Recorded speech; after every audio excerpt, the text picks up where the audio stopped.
Anong mensahe ang kailangang marinig ng mga Libra sa buong buwan ng July 2024? Well, ang dating sa akin, yung iba sa inyo ay mag-gain ng money.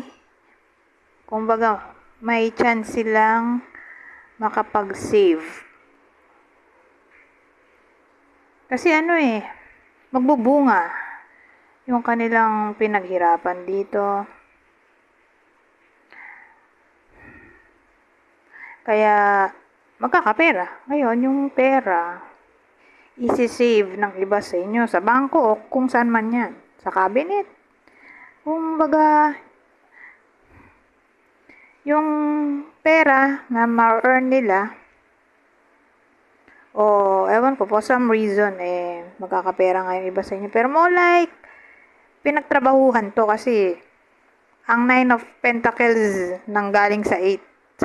Diba? 8 of Pentacles, kung saan may kinalaman sa hard work. Itong 9 of Pentacles, yan yung provision ng hard work.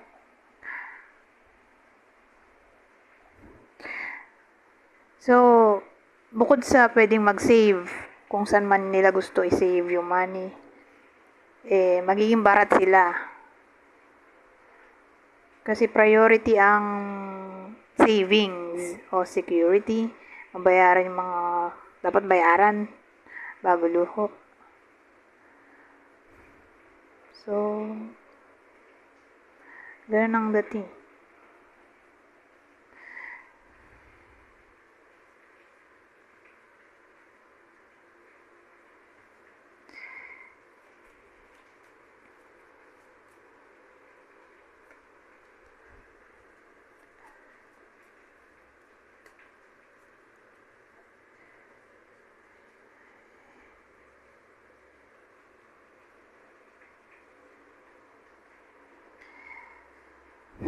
Dito sa spread naman na to, para bang mag-gain ng popularity o influence yung iba sa inyo through connection o through friendship. So, sabihin natin mapopromote yung iba sa inyo sa tulong ng kakilala. Magkakatrabaho sa tulong ng backer. Ganyan.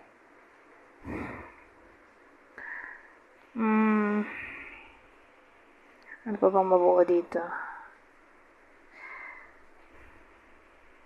Magkakapera. Malaking halaga to. Hindi ko alam kung paano pero mukhang may magbibigay at ang magbibigay ay friend. Siguro magpapautang yung friend. O magdo-donate. Basta yung iba sa inyo magkakapera at magmumula yon sa friend. Pero pwede rin naman sa karelasyon.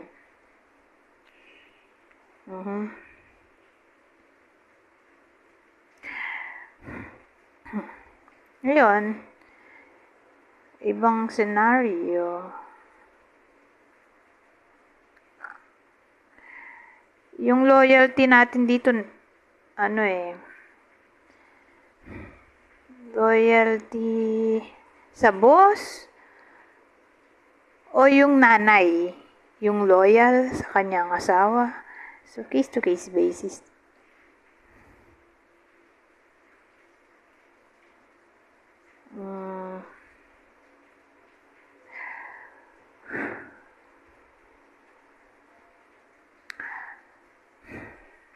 Wala nang maisip. Ano na tayo sa iba. Pero ang bilis ng reading natin.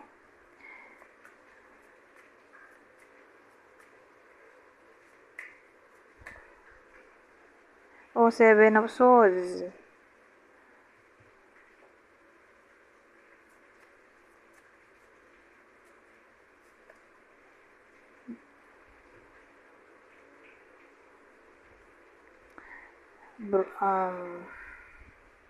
The Whip. o the broom. Depende sa creator. Ito nga, the club eh.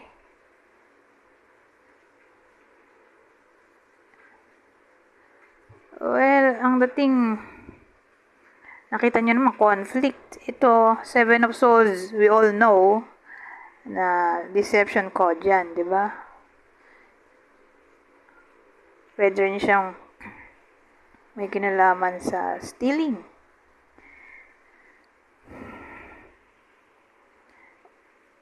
O irresponsibility. So, yun yung mga sinabi ko ang pwedeng maging conflict dito. O yun yung pagmula ng drama o away in general.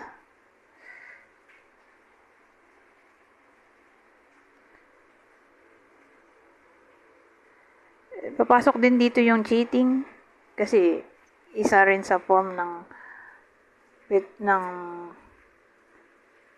deception. Pero tingnan natin. Dagdagan natin. Two of, ano ba to? Pentacles. May nagbabalance dito.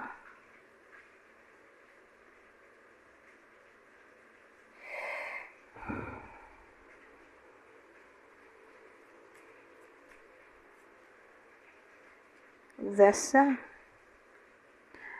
So, inisip ko ano bang pinagawayan dito o pag-aawayan. Well, ang dating kasi sa akin tungkol to sa pleasure. Na parang pinagsasabay yung pleasure kasi the sun ay pleasure. Something na nagkukos ng happiness. May pinagsasabay di ano to? Career ba to o relasyon? Na masaya siya doon.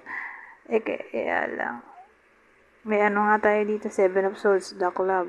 Drama. So, tingin ko ano to, cheating na sa relasyon na to kasi kalokohan naman pagsabayin mo yung dalawang trabaho. Pwede rin naman, no? Pero, malaking gulo yun. Kasi may iba na ayaw ng company na nagwo-work yung empleyado nila sa ibang company, di ba? Kasi ma-expose ang privacy. So, imposible. Pero may case din naman na, alam mo yun, pwede rin. Kung di nila malalaman. Alam mo, may sideline ka pa. Pero, tingin ko karelasyon. Sa karelasyon to. Pinagsasabay niya yung dalawang nagpapasaya sa kanya. So, yan na yung urig at yung kabit. So, dito sa case na to, medyo problematic. So, para malaman natin sino yung tatamaan ng reading na to. Sino yung possible partner ng Libra para malaman nyo kung para sa inyo ba ang reading o hindi. O kung tatama ba sa inyo o hindi. O kung hindi man, baka para sa kakilala ninyo. Mamaya alamin natin. So, unahin muna natin dun sa partner. Sino yung possible partner dito ng Libra na yun nga, pwedeng ma-involve sa cheating. Partner, isa sa water sign, Cancer, Scorpio, Pisces. Ngayon, kung kakilala, sabihin natin hindi naman applicable sa inyo to. Dahil single naman kayo. Tingin nyo lang, di para sa inyo, tingnan natin kung kakilala to. Kung para sa kakilala, sino naman? The World, Saturn, so pwedeng Aquarius o Capricorn. Kung kakilala. Ngayon, last na to. Luck. Ano to, Fury? Luck tapos Fury. Ano ba yun? Well, ang dating sa akin, di ba, dito sa case na to, mag-aaway dahil sa presence ng the whip. Argument chord yun eh. At yun nga, mag-aaway dahil sa possible cheating. Ang tingin ko, masusolve pa yan. Kasi, ayan na yung fury, di ba? Mag-aaway nga, magagalit. May magagalit, syempre.